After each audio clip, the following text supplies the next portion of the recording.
เขาเด้อเนาะอ่าน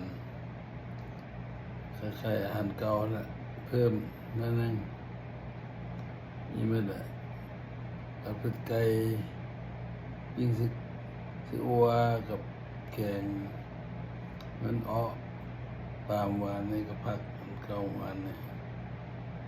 ยังหลายอยู่ของกินเล่นบางหลายกินกุ้ม2-3 มื้อพี่น้องเลยมากินน้ำกันเด้อแซ่บๆคุณผักมาบว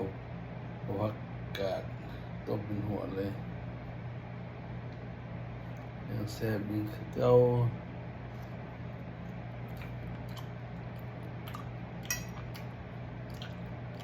เป็นนักอาหารนี่ประเภท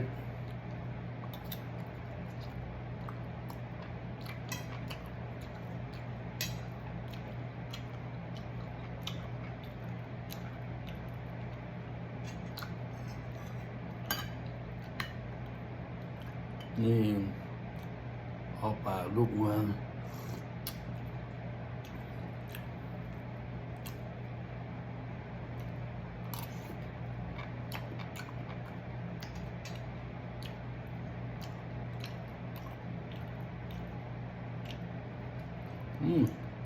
เพิ่มมันโดดเพิ่มเผ็ด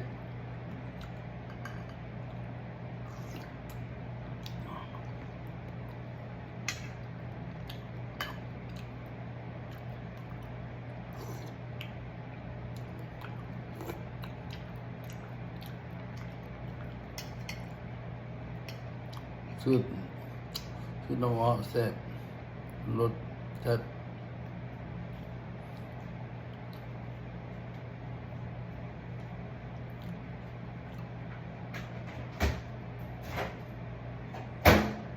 นี่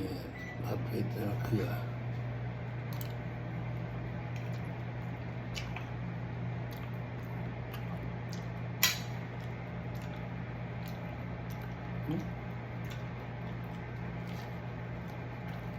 เข้าหน่อย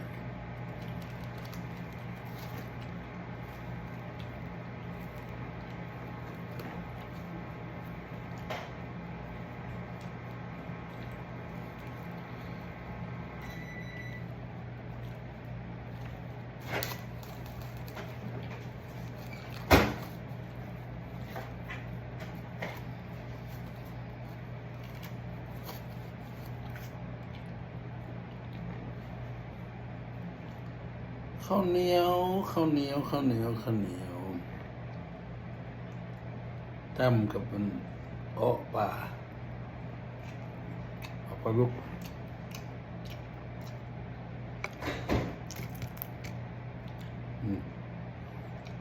สกอกหรือว่าภาษาลาว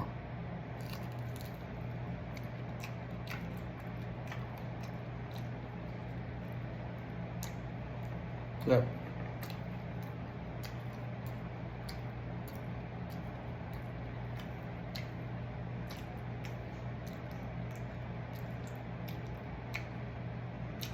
ลาวเคินพังหัวข้าวต้มกัน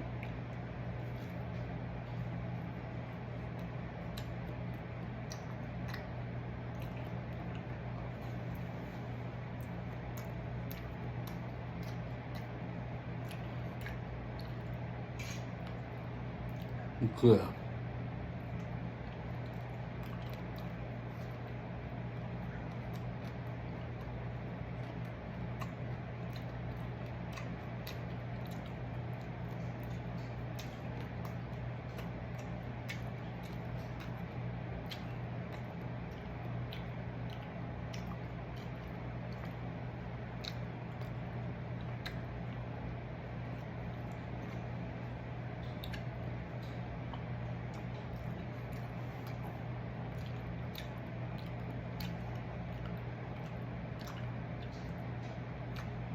กินผักหลาย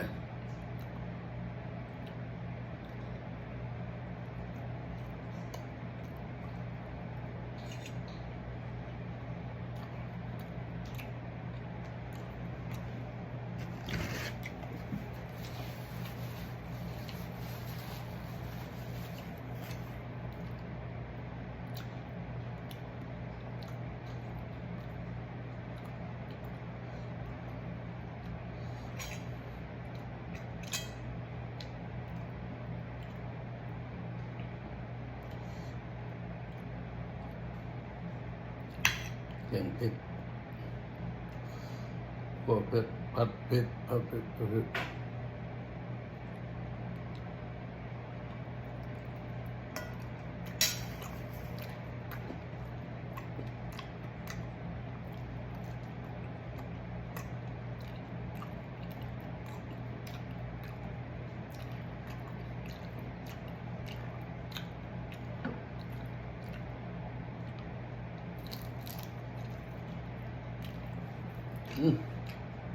ขอบคุณมือ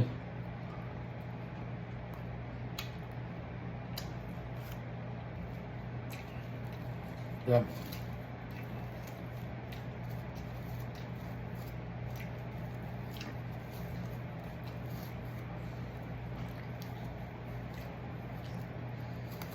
เฮ็ดเองทำเองกินเองแซ่บ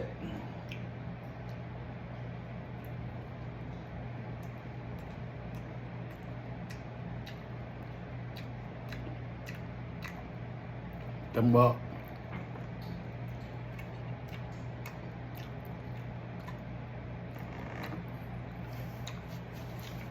เพราะปลาดุกนี่ใช้หลายอย่างเนี่ยสีบัวหอมบัวแล้วก็ผักอีตูหัวขิงไข่ถ้าอาศัยนะอาศัยมากมากมากบ้านเรานะส่งมาถึงเราเมียคนต่ำมุนเขาต่ำมาถึงเราแล้วมุนนะเราใส่หอมแล้วก็กินแซ่บน้ำสาด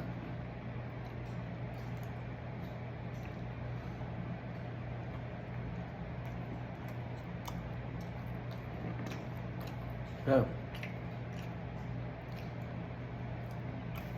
ลืมใส่ประแดกไหมใช่ไหมไม่รุมพร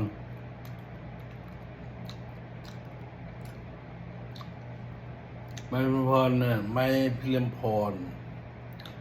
เขาเป็นFCเขาเป็นFCเราเป็นมักสไตล์เรานักร้องบวชบง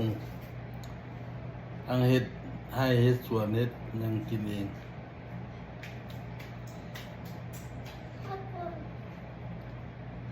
แล้วมา A chicken nugget. โอ้ว้าวนี่อเมริกันฟู้ด What is this? ไส้กรอกทุกบัว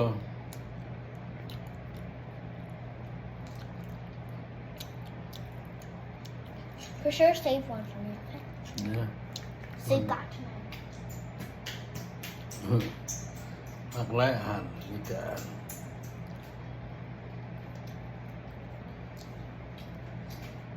มีเข้าพาเพิ่นไปให้เพิ่นกับน้องคนกินอาหารแมคโดนัลด์ Help me get water. Cold water.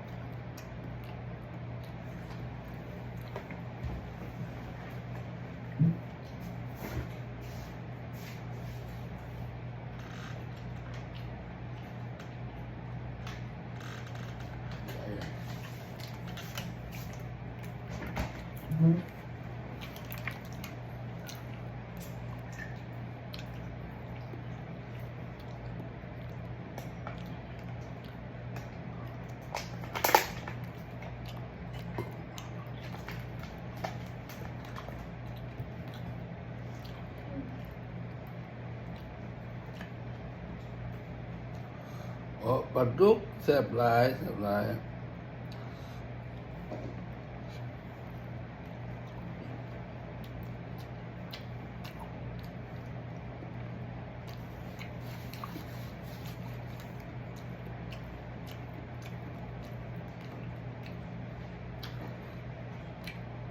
แซ่บน้ำมัน ใช่แรบไหมแรบไหมแรบไหมไม่พนุพรนักร้องเมืองไทย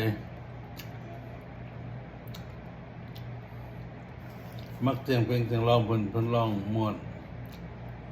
เป็นแฟนคนจนต้องทนหน่อยนาง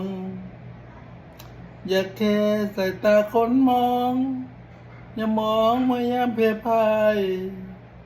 เดือดวันเลยลาไม่เจอปัญหาใดๆยินง้อยพยายามอยู่ให้ปิญญาสุดใจคนจนจะลองเสียงคนห้องดี เสียงเขาไม่ได้ครึ่งหนึ่งเพิ่นดอกเขาก็คนมักร้องลิ้นเนาะลิ้นม้วนๆมีวัคซีนนะสี